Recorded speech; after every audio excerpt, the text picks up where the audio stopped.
In this video, we are going to fix Microsoft Store app needs to be online error. So without any further ado, let's get started. First of all, I want you to check the date and time and see if it's being set right. Navigate at the start, make a right click, scroll up and click on settings.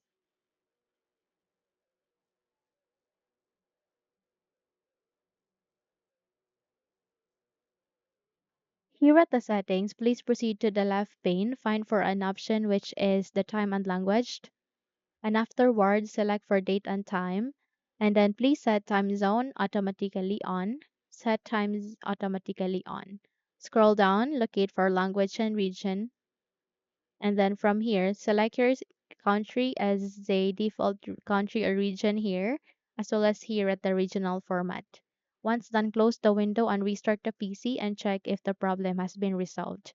If not, then I want you to copy the commands that I have given at the YouTube description. Paste it here at the notepad. Navigate to your button search bar and type for CMD.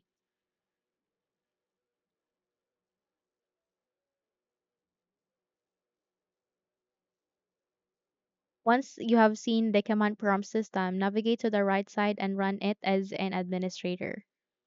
So you need to copy and paste this here one by one. First is SFC scan now.